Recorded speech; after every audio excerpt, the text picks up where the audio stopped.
Después de la venganza llegó el momento de la reconstrucción. Pero sacar a Europa de los escombros requería un trabajo enorme. Los pueblos seguían quejándose. El futuro de la Alemania dividida era incierto, y otra guerra amenazaba. Americanos y soviéticos no compartían la misma concepción de la nueva era que se anunciaba. Los aliados habían ganado la guerra, pero ¿y la paz? Después de Hitler, segunda parte.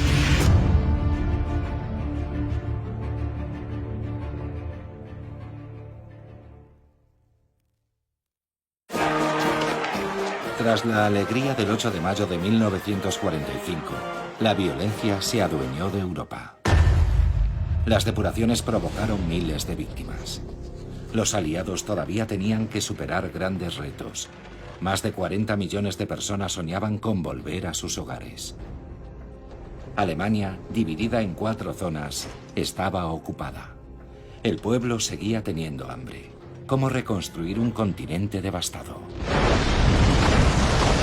El desescombro de las ciudades se prolongó muchos meses, pero en 1946 el tempo se aceleró. Empezaron a dinamitar los edificios frágiles y los antiguos búnkeres.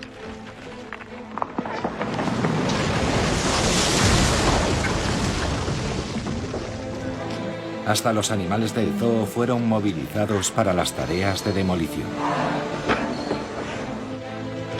Entre los inmuebles serpenteaban pequeñas líneas de ferrocarril para evacuar los millones de metros cúbicos de escombros.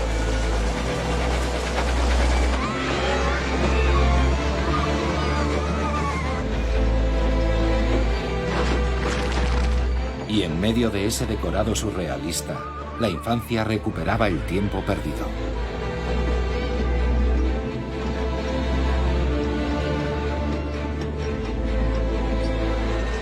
En Varsovia, el primer tranvía volvía a circular. Los peatones entusiasmados daban gritos de alegría. Otros, emocionados, rompían a llorar.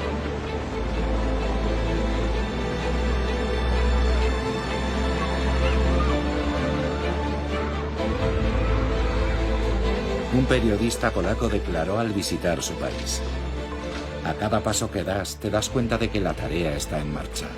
Ya se ha realizado un gran trabajo de desescombro. Se trabaja en medio del ruido y el polvo, pero reina el optimismo. Las ciudades salían del caos. Stalingrado también reanudaba la vida. Poco a poco se iban curando en la medida de lo posible las cicatrices de la guerra. Las escuelas abrían en medio de las ruinas.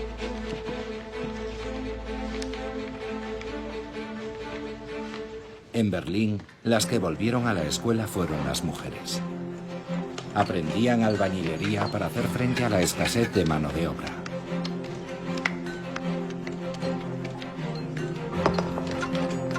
Tenían que producir sin materias primas. Daba igual, reciclaban. Retiraban la argamasa de los ladrillos para poder reutilizarlos.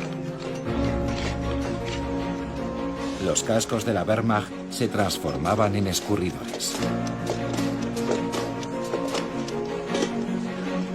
Los Panzerfaust, unos lanzagranadas antitanque, se convertían en cacerolas.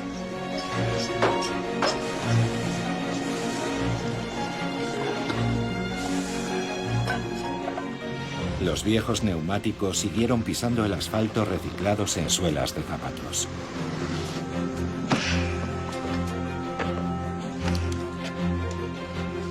Los jardines del Reichstag se transformaron en huertos. El metro volvió a funcionar, iluminado por improvisados tragaluces.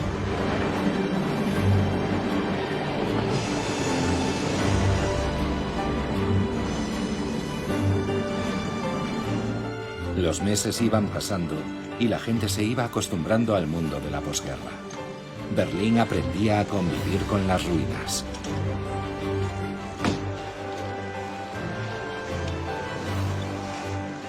Una berlinesa afirmaba: el sentimiento de haber sobrevivido nos ha dado alas para volver a empezar desde cero.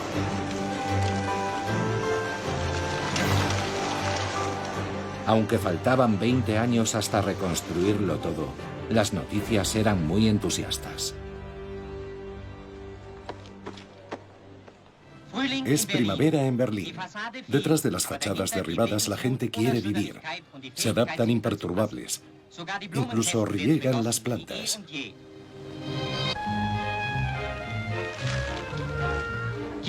Los niños son imaginativos, convierten las ruinas en columpios. En los jardines, las huellas de la destrucción no alteran el descanso al sol.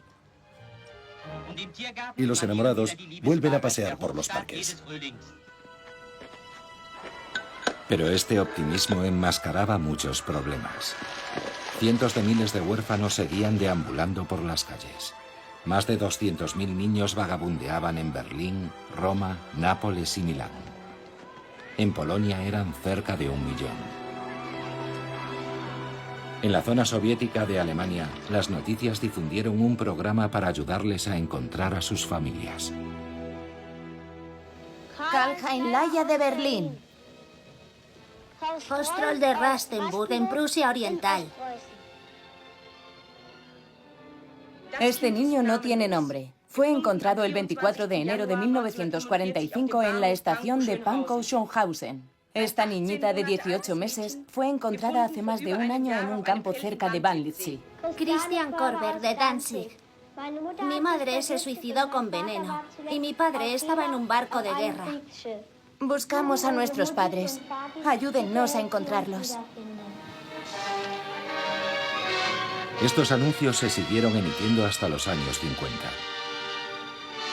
Gracias a ellos, 300 niños encontraron a sus familias.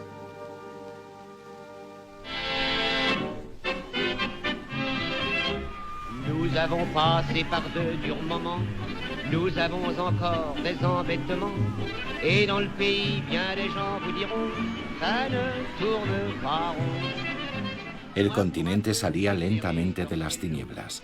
Entre tanto, la gente aspiraba a cambiar el mundo para disfrutar de la vida. Así lo contaba una francesa. Todo lo que se hacía por primera vez después de la guerra provocaba aglomeraciones. Los plátanos, los billetes de lotería, los fuegos artificiales. La gente corría al parque de atracciones, al circo. Cualquier ocasión era buena para salir, todos juntos.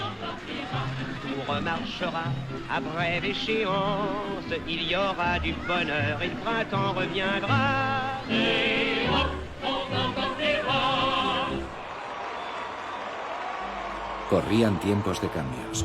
En Italia se abolió la monarquía y se proclamó la República. En Francia nació un nuevo régimen, la Cuarta República. Las mujeres obtuvieron por fin el derecho al voto en Francia y en Bélgica. En Reino Unido y Francia, la banca, los transportes y la energía pasaron a estar bajo el control del Estado. El objetivo era transformar la economía para ponerla al servicio del interés general, de la nación y de la prosperidad. En Francia se creó la Seguridad Social y en Gran Bretaña el Servicio Nacional de Salud garantizaba la asistencia sanitaria a toda la población. También se realizarán radiografías en caso de ser necesario.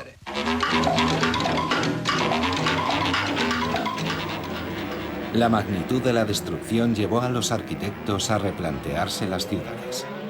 En Reino Unido, para descongestionar las grandes metrópolis, una ley de 1946 establecía la construcción de nuevas ciudades inspiradas en un urbanismo revolucionario. Francia siguió este movimiento. Cerca de Marsella, Le Corbusier construyó la ciudad radiante entre 1947 y 1952. Entre tanto, la ciudad de Le Havre, arrasada durante la guerra, resucitaba. El regreso a la normalidad no estaba a la vuelta de la esquina, pero la reconstrucción estaba en marcha.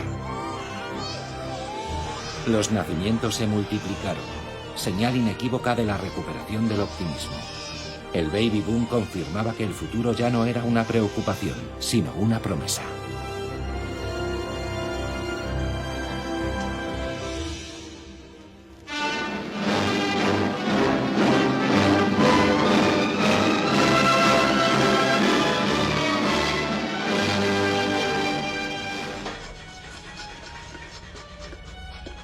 Al este de Europa, los pueblos también soñaban con la renovación. Pero las reformas se llevarían a cabo bajo la atenta mirada de Moscú. Los estados de Europa Oriental habían sido liberados por el Ejército Rojo. Stalin los consideraba bajo su influencia. Para poder gobernarlos sin armar revuelo, su estrategia consistió en hacer que los comunistas participasen en los gobiernos. En Polonia, Checoslovaquia, Bulgaria y Hungría, los partidos comunistas colocaron a sus peones en el gobierno, a menudo gracias a elecciones amañadas. Poco a poco se fueron apoderando de los puestos clave, justicia, ejército e interior, para poder controlar la maquinaria represiva. Una amenaza por la que solo el ex primer ministro inglés Winston Churchill se preocupó en público. Invitado por el Fulton College en Missouri en marzo de 1946, Churchill denunció alto y claro la incipiente e insidiosa sovietización. Desde Stettin en el Báltico a Trieste en el Adriático, un telón de acero ha caído sobre el continente. Pero nadie le escuchó. Los gobiernos del este no dieron importancia a la amenaza roja.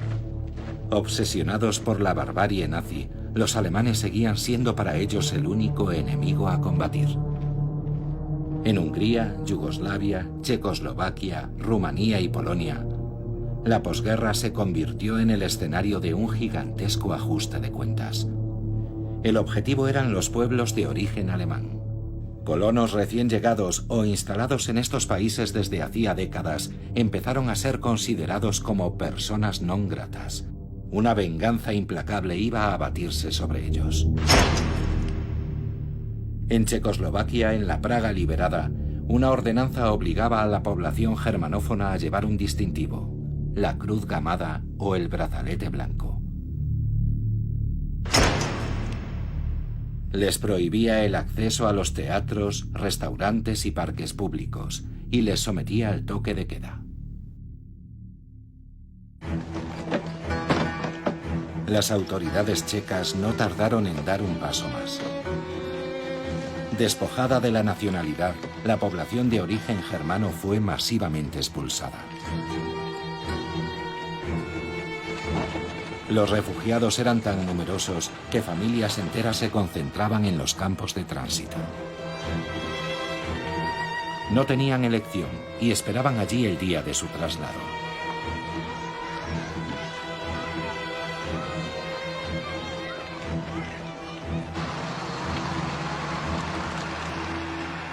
Los aliados callaban.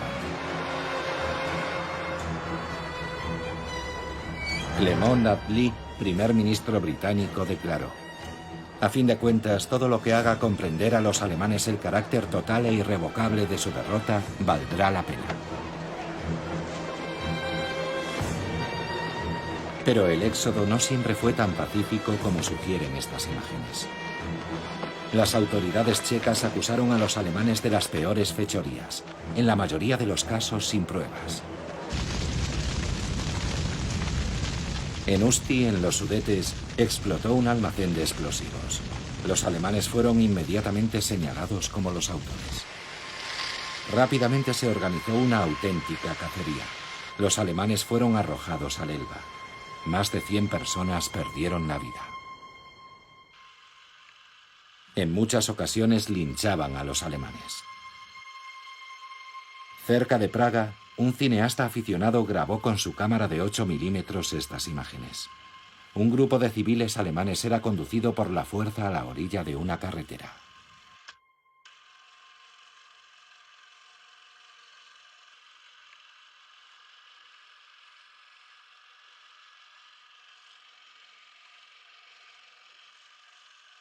Varios cientos, incluso varios miles de alemanes fueron ejecutados de esta manera. Un estudiante checo confesó: nosotros callábamos, igual que callaba la nación alemana.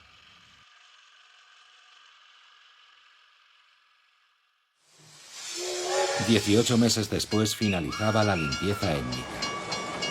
Más de 2 millones de checos de origen alemán fueron expulsados, para gran satisfacción de los noticieros de la época.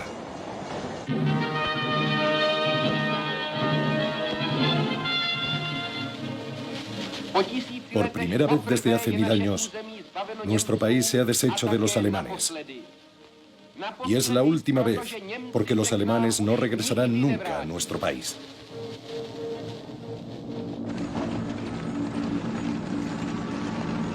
Los polacos también se vengaron de sus antiguos opresores. Expulsaron a la minoría alemana de su territorio.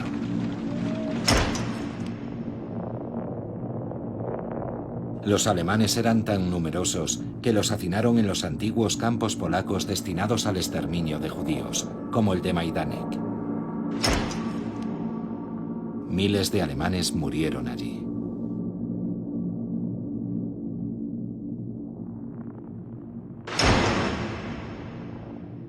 Los soviéticos también se beneficiaron de la expulsión de los alemanes.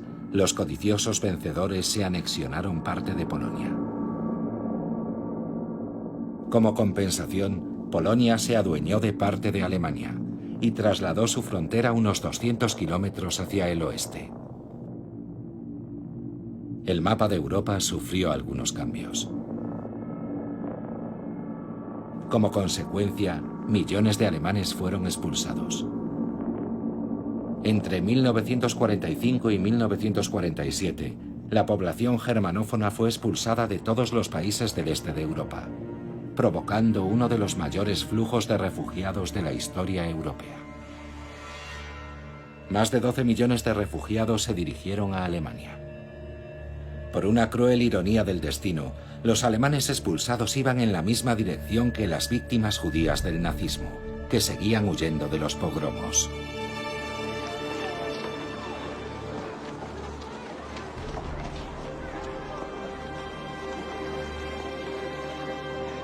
Un coronel inglés declaró: "Tendemos a ver la Alemania ocupada como un basurero de capacidad ilimitada, susceptible de recibir los desechos de todo el mundo".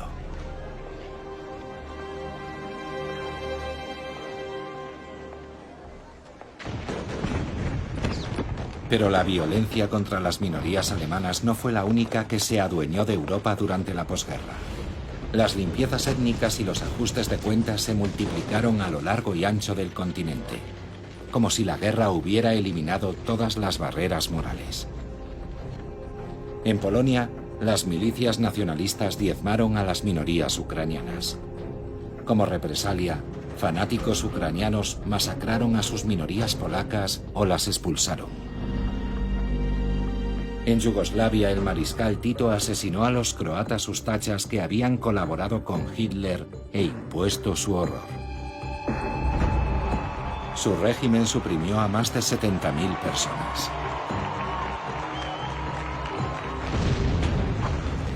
En Grecia, una guerra civil enfrentó a comunistas y monárquicos. El enfrentamiento fratricida provocó más de 50.000 muertos.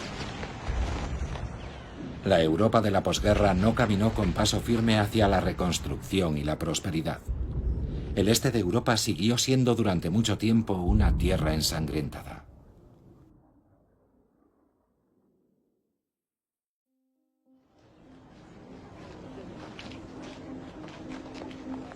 En 1947, las personas desplazadas por fin estaban de regreso en sus hogares.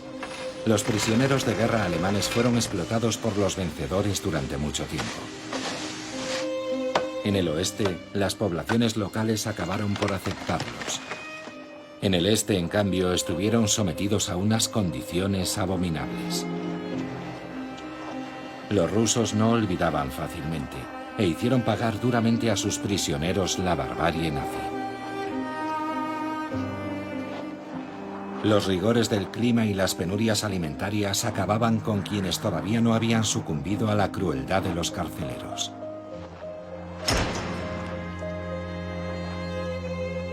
Un tercio desapareció en las extensiones desoladas del Gulag, es decir, alrededor de 1 millón de prisioneros alemanes. En cuanto a los judíos supervivientes, querían rehacer sus vidas en el oeste.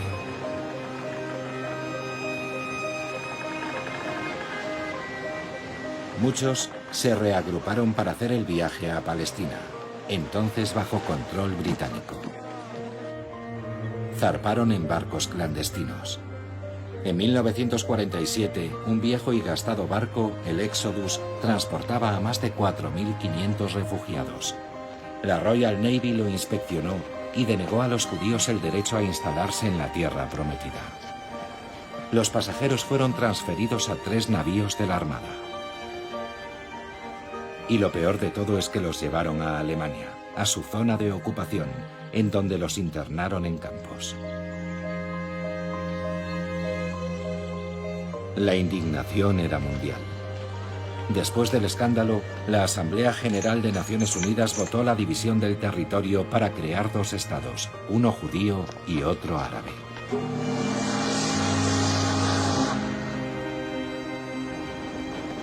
Los supervivientes de la Shoah por fin habían encontrado una tierra que les acogía. No sin dificultad. Pero para Europa, el problema de los refugiados judíos era un asunto clasificado.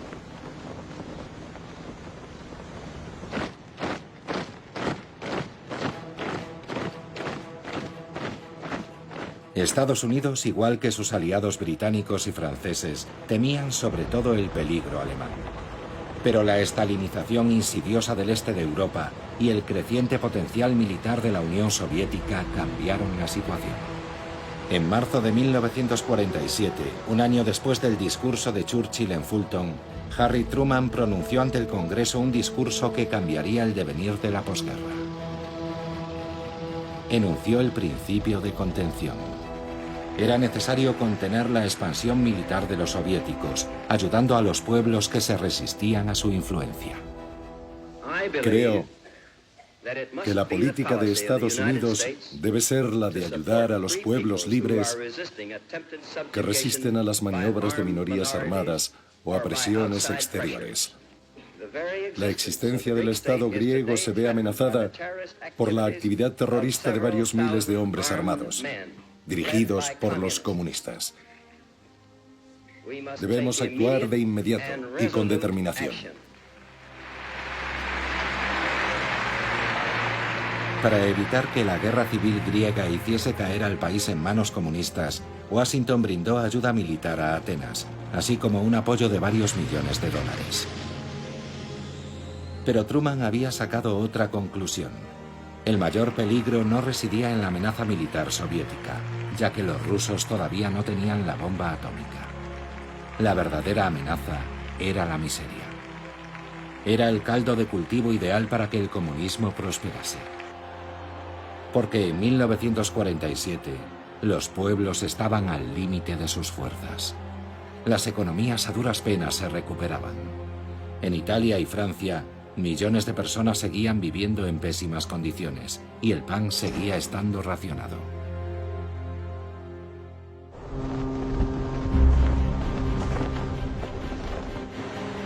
Para auxiliar a Europa y al mismo tiempo contener al comunismo, Washington concibió un gigantesco proyecto, el Plan Marshall.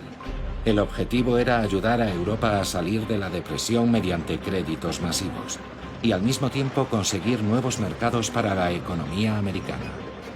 Materias primas y maquinaria volaron al rescate del viejo continente. No se trataba de una ayuda de urgencia, sino de un auténtico plan de recuperación. Stalin comprendió que el plan podría debilitar su dominio sobre Europa del Este. Así que prohibió aceptar la oferta de Washington a los países que estaban bajo su influencia.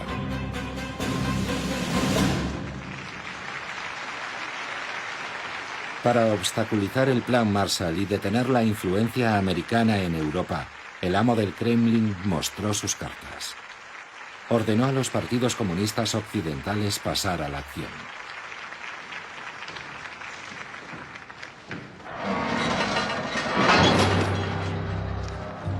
Consumidos por la miseria, los pueblos no esperaron la llamada para salir a las calles. Pero las consignas de Stalin les animaron a acelerar el paso. En Francia, igual que en Italia, las huelgas se multiplicaron con el respaldo inmediato de los comunistas. Parecía haber llegado la hora de una guerra civil. En Francia el gobierno temía actos de fuerza, y no le faltaba razón, porque los sabotajes mal resueltos provocaron situaciones dramáticas. En Arras, el expreso postal París-Tourcoing ha descarrilado por la acción de unos criminales anónimos que han saboteado 25 metros de vía. 24 muertos y unos 40 heridos. Es el balance de este atentado abominable que todas las conciencias francesas deben censurar.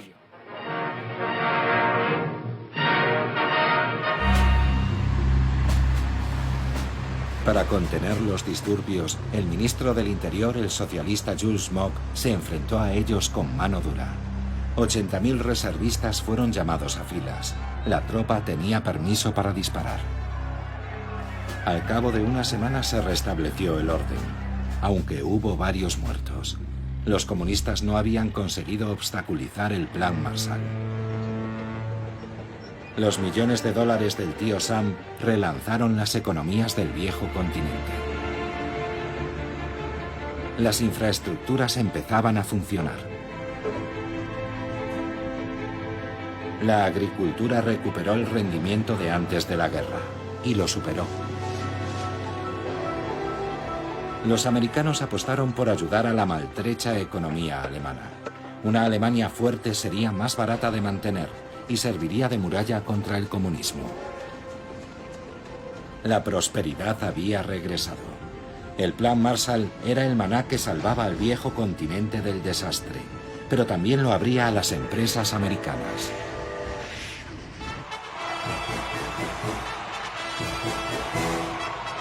Para detener el avance del capitalismo, Stalin utilizó su estrategia. Había llegado el momento de las alianzas Made in Moscú. El amo del Kremlin había animado a los comunistas a participar en los gobiernos de sus países. Ahora debían eliminar a los partidos con los que se habían asociado y hacerse con el poder en solitario. Fue el principio del partido único. En Rumanía los conservadores quedaron excluidos del gobierno. La administración fue purgada. Eliminaron a 1000 magistrados. Las elecciones fueron amañadas. Los comunistas tomaron el poder. El joven rey Miguel fue obligado a abdicar.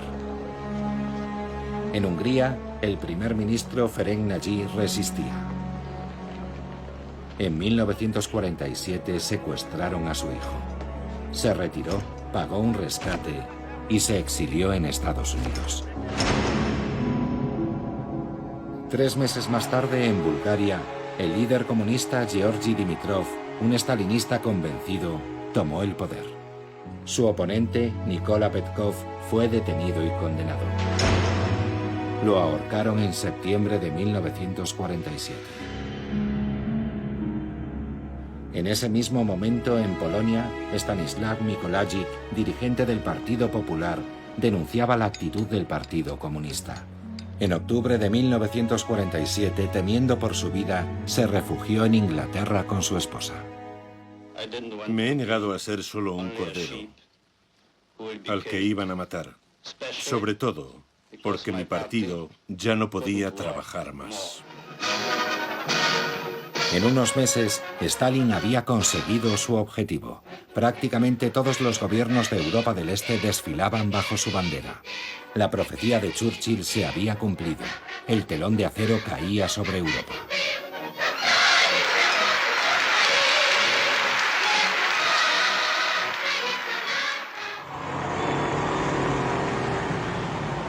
Pero había un país que todavía no había sucumbido: Checoslovaquia. El presidente, Eduard Beneš, siempre había intentado mantener una relación cordial con la Unión Soviética. Frente a la oposición de Stalin al Plan Marshall, una delegación checoslovaca fue al Kremlin con la intención de hacerle ceder. En vano. A su regreso, Jan Masaryk, ministro de Asuntos Exteriores, confesaría: he ido a Moscú como ministro de un Estado libre. Regreso como un vasallo de Moscú. Los ministros demócratas que se oponían al control de Stalin dimitieron en febrero de 1948. Los comunistas respondieron de inmediato. Incitaron a la población a la agitación y armaron unas milicias obreras. 200.000 personas salieron a la calle. Se desencadenó una huelga general. Para evitar la guerra civil, el presidente Beneš no tuvo más remedio que aceptar la formación de un gobierno con mayoría comunista, dirigido por Klemon Gottwald, secretario general del Partido Comunista Checoslovaco. Fue un golpe de Estado. Hoy no estamos huérfanos. Somos miembros de una gran familia eslava, encabezada por la Unión Soviética, una fuerza que nadie en el mundo vencerá.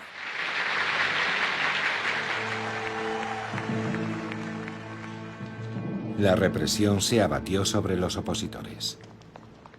En marzo de 1948, Jan Masaryk, uno de los pocos demócratas que permanecía en el gobierno, fue encontrado muerto bajo las ventanas de su ministerio. ¿Se suicidó para protestar contra el golpe de Estado de los comunistas? ¿O fue eliminado porque se disponía a denunciarlo?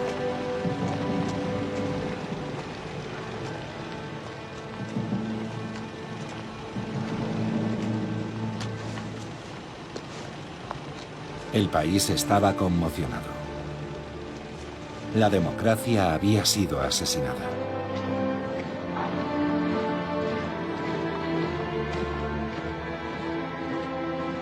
Ahora los comunistas dirigían el país. Obligado a dimitir, el presidente Beneš falleció unos meses después. Gottwald fue nombrado presidente del país con el 90% de los votos. Checoslovaquia pasó definitivamente al este del telón de acero.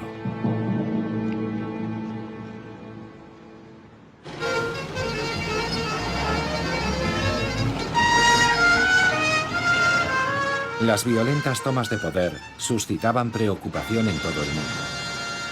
Una preocupación que el Partido Comunista Francés y su dirigente Maurice Thorez, subyugado por Stalin, no compartían. Con todo nuestro corazón, proclamamos nuestro amor a Stalin y le garantizamos nuestra confianza inquebrantable. Que viva para siempre nuestro jefe, el gran Stalin. ¡Viva el comunismo!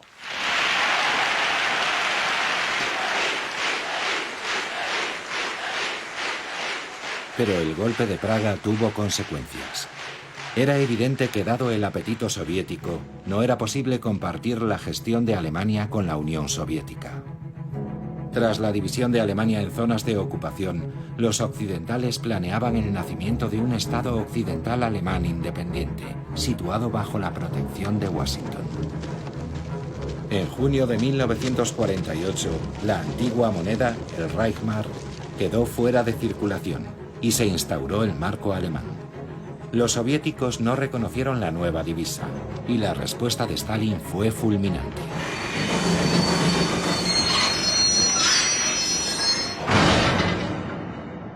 El 23 de junio de 1948, los guardias soviéticos cortaron todos los accesos terrestres a Berlín Occidental.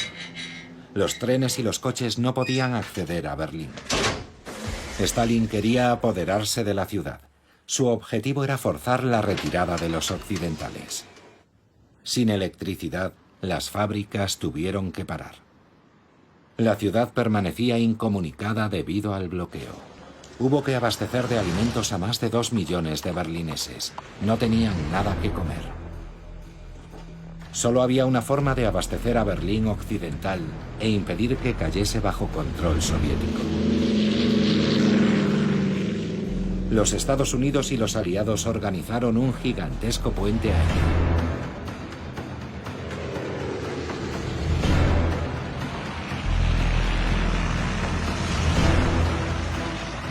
Cientos de aviones transportaban víveres, materiales y materias primas: trigo, carbón, gasolina, medicamentos. Cada día miles de toneladas llegaban delante de las narices de los soviéticos. Por primera vez, el oeste se enfrentaba abiertamente al este. Muchos observadores pensaban que esta crisis era el preludio de la Tercera Guerra Mundial. Los aviones efectuaban vuelos rasantes por encima de los edificios aún a riesgo de estrellarse. Más de 70 pilotos perdieron la vida.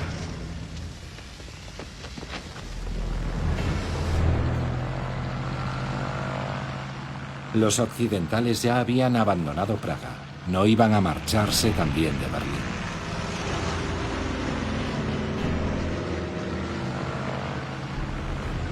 Una solidaridad que las noticias americanas se apresuraron a contar para elogiar la actitud de Occidente.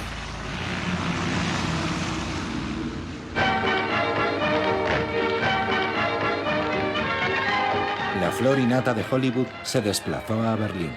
Bob Hope hizo su show y el prestigioso compositor Irving Berlin acudió para apoyar a los aviadores del mundo libre.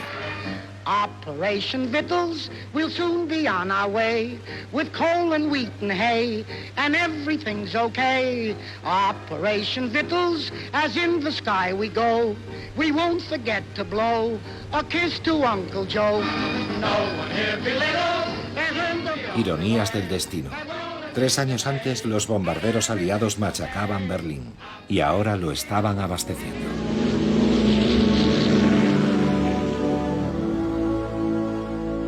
Los berlineses se acercaban a las pistas y gritaban a los pilotos: «No nos abandonéis. Si perdemos la libertad, ya nunca la recuperaremos».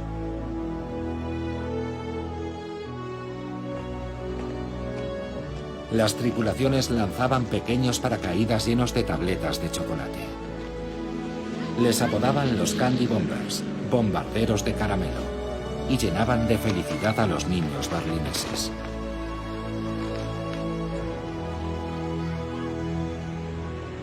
Los pilotos americanos abastecieron la ciudad no solo de víveres, sino también de esperanza.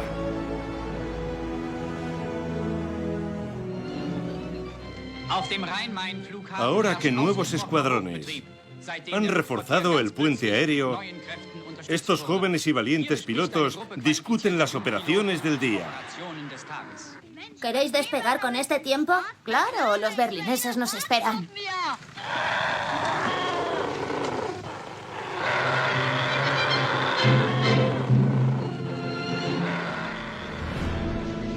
El bloqueo duraba 11 meses. Los aliados habían realizado más de 278.000 vuelos, abasteciendo a Berlín Occidental de los productos necesarios para la supervivencia.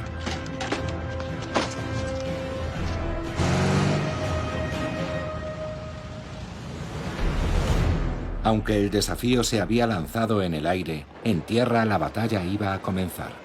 El 6 de septiembre de 1948, los comunistas intentaron hacerse con los edificios oficiales.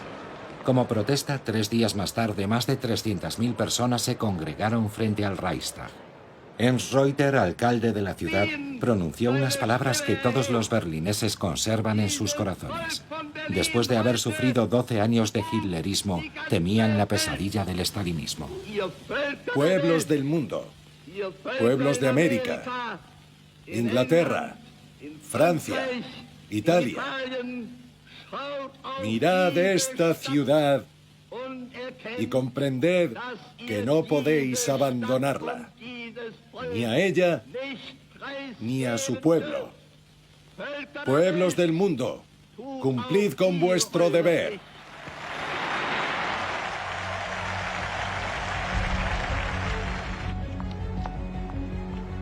Después de la concentración, unos manifestantes quitaron la bandera roja que ondeaba en lo alto de la puerta de Brandenburgo. Se produjeron entonces violentos enfrentamientos con la policía del este. Pero los berlineses del oeste resistieron. Su ciudad se convirtió en un bastión de la democracia, al otro lado del telón de acero. Los alemanes ya no eran vistos como antiguos nazis, sino como las víctimas potenciales del totalitarismo de Stalin.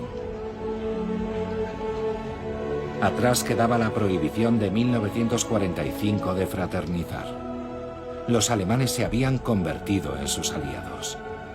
En cuanto a los ocupantes del ayer, ahora eran considerados como liberadores y protectores. El puente aéreo selló la amistad entre vencedores y vencidos. El tío Joe cometió un error.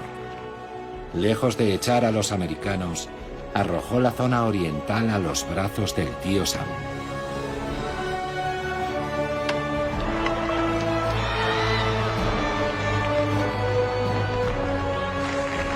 El bloqueo llevó a Occidente a firmar una alianza defensiva.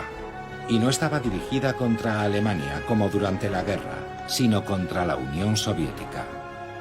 El 4 de abril de 1949, 12 países se asociaron en el seno de la OTAN, Organización del Tratado del Atlántico Norte.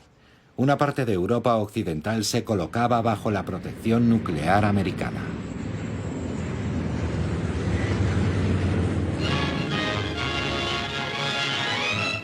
Es medianoche. Las barreras se abren. El bloqueo ha terminado. La circulación vuelve a esta carretera sin vida desde hace 10 meses.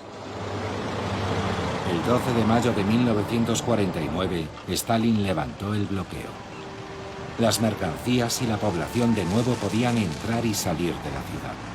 ¡Hurra! ¡Seguimos vivos!, gritaban en las calles. Era una victoria del bloque occidental y un intenso alivio para los berlineses, que habían permanecido aislados durante casi un año. Pocos días después nació una Alemania occidental democrática, en el territorio ocupado por los 3 aliados occidentales, la República Federal Alemana, cuyo primer canciller fue Konrad Adenauer. Pero el ogro del Kremlin no se daba por vencido.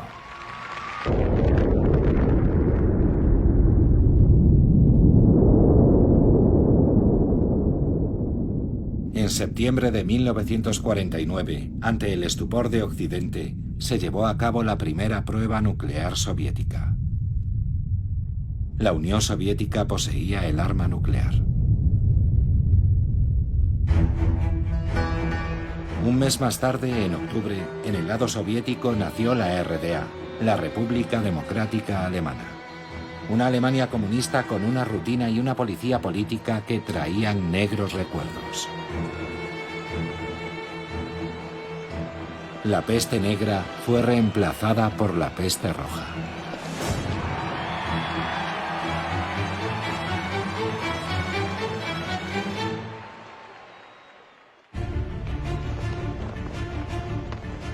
En 1945, un continente salió de la guerra afligido por el luto pero lleno de esperanza.